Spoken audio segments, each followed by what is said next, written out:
Alright guys, it's time to look at BTC and Ethereum on the channel once again. Now, I don't want to look at any real altcoins today other than Ethereum basically. But, a lot of people don't consider Ethereum an altcoin. But let's just take a look at Bitcoin today and Ethereum. We don't need to look at any alts. Everything is down today. Now, much of this is due to basically, you can see all four of these pieces of news. Basically, you have the PCE price index was, pretty negative at minus 0.12. Then we had Michigan numbers, which were actually recalculated, and it showed that it was actually worse. Went from 4.9 to 5%. That is, 0.1375, but negative. Then we had U.S. Kansas City Fed Services activity, guys, minus 0.11. And then, this Atlanta Fed GDP now, guys, minus 0.1. So, really negative day, guys. That's why we are seeing this dump on the markets today. And we find ourselves breaking this trend line. We actually had a good trend going here since, the 10th of March. And we have now broken this trend line. So, we do find ourselves under this support, this daily support right now, at $84,194. Now, this is the 4-hour time frame. If we put this on a daily time frame, we could easily still close this candle above the $84,194 mark. Now, we still have, a little bit of time today. We still have about 2.5 hours left on this candle. So let's see what happens. I don't think we are going to get back above this trend line today without any news. But stranger things have happened, and I have said that before, and, it has proven me wrong. Now, let's take a quick look at Ethereum, guys. Ethereum is looking worse. I can say, if we expand this a little bit so you can see it a little bit better on your screens, Ethereum is looking much worse. Now, it has broken all the way down to this reaccumulation zone once again. It finds itself under $1,900 and well below it, guys. And, you can see it also has broken a trend line as well. And it's not looking good, guys. I can say Ethereum is supposed to be the leader of the alts, and it was actually not looking too bad. I did say that I think yesterday and maybe the day before, but with this drop today, it's been pretty devastating for Ethereum. Now, let's move on to the total market cap excluding Bitcoin. We have actually broken down from this, where we got all the way to the pinnacle here. We were riding this up, and we got to the pinnacle, and today we broke down. Now, how bad can this drop actually be? Well, you could measure this like this, and basically, if we were going to take this over to here, this would be the target of this drop, which would be absolutely devastating if we got down to about $852 billion in the total market, excluding Bitcoin now. Keep that in mind. But, I don't think we're going to hit that, but the technical target would be that. So let's see what happens. We'll probably get support probably somewhere around here, guys. I think around $970 billion like we did here. Although we did kind of break through it, we got back up the next day. So let's see what happens. Never know. Maybe it stops here. That would be great. But the technical target is all the way down, like I said. Now, taking a look at the dominance, guys, it actually is trending for the most part up. It's hard to speculate on the dominance. It just, every time it looks like it wants to go down, it finds some strength again. So this is what it looks like on a daily time frame.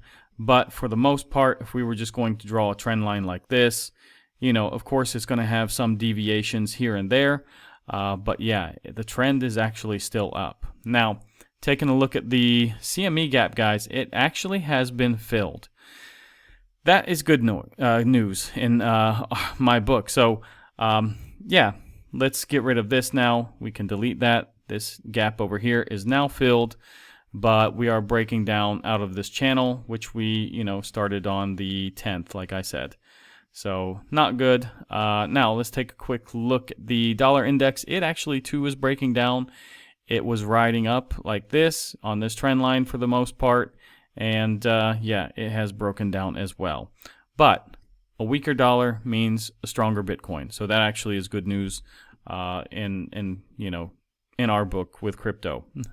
Now, if we take a look at the liquidation heat map, guys, a lot of people have been wrecked. 445 million basically have been wrecked in the last 24 hours. So yeah, that is actually up from normal ranges where you see about 100 to 200 million. But yeah, we have about 445 million now. Now, quarterly returns, guys, it looks even worse. We just have a few more days, and we're going to close out this quarter. And it would look pretty bad if we close this quarter minus 10.5% for Bitcoin and minus almost 44% for Ethereum. Now, we are slightly red now with Bitcoin. Now, I don't know. I still have faith. I do hope that we close this month green.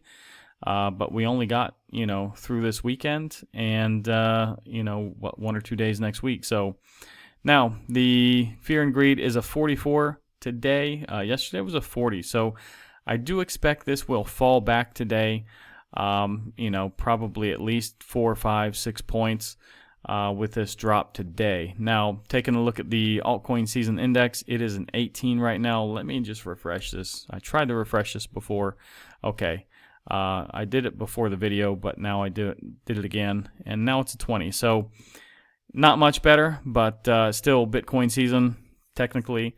And yeah, let's take a look at the bull market peak indicator. Still 0 from 30 have been hit, guys.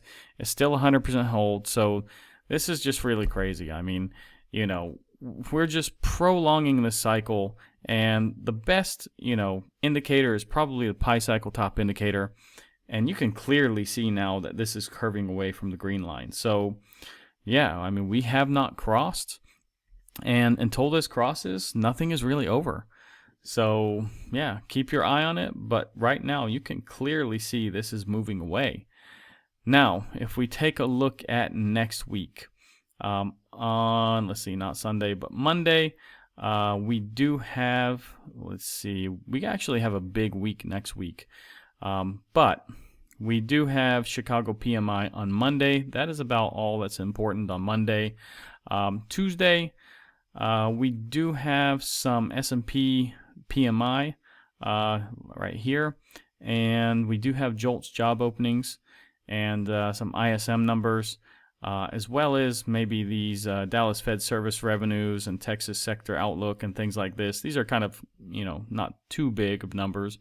Mostly the job openings, I would say, ISM and S&P numbers here for Tuesday. But Wednesday, I think we have, maybe it's kind of a dead day. Yeah, I think Wednesday isn't too much. It looks like mainly oil and things, guys, but could be factory orders and durables, actually. And we do have ADP non-farm employment change. So, okay. We have some kind of smaller numbers on Wednesday, but on Thursday, we also have challenger job cuts. We have jobless claims. We do have these PMI numbers again, ISM numbers, so that's kind of big. And then Friday, guys, we have non-farm payrolls. So keep that in mind. Here we go, non-farm payrolls. And we do have the average hourly earnings, unemployment rate, and things like this, guys. So, but mostly non-farm payrolls. That's probably the biggest number next week, non-farm payrolls. We do have ISM numbers and PMI and things like this, like I said, but I think everything is going to be waiting on non-farm payrolls. Now, taking a quick look at the Fed Watch Tools, guys, it looks like this number is actually going down. So I'm a little bit surprised to see this. So 82% now believe that we're not getting a cut, but remember, we still have, 39 days. So to see this go down about, like 6%? Yeah, it was 88 yesterday, so it's 82 now. And, who knows what it'll be in 39 days, but, well, I mean, we could get a cut. You never know. I guess maybe these numbers today kind of pushed it in that direction. But we'll see. Now, taking a look at the crypto bubbles, guys, it looks terrible. Only a few projects here are in the green: EOS, CRO, DEX, and yeah, Pi here. But that appears okay. I don't know what this is. I'm not sure what that is either. But there's only about 6 or 7 bubbles here in green. Now, taking a look at Coinondo, guys, I did a ton coin video yesterday. If you want to stake your coins, just go to Coinondo, and for example, you can search for Toncoin, and yeah, you will see the time that you have to stake, or the limits and things like this. So keep in mind, you don't want to get locked up in a position that you can't get out of when you're ready to sell. So be careful, guys. Do your research. You might want to look at the platform before you send coins there, because sometimes this isn't 100% updated. So keep that in mind as well. Now, anyways, guys, if you like this video, like, subscribe, activate the bell, share this video with your friends, and I'll see you guys in the next one.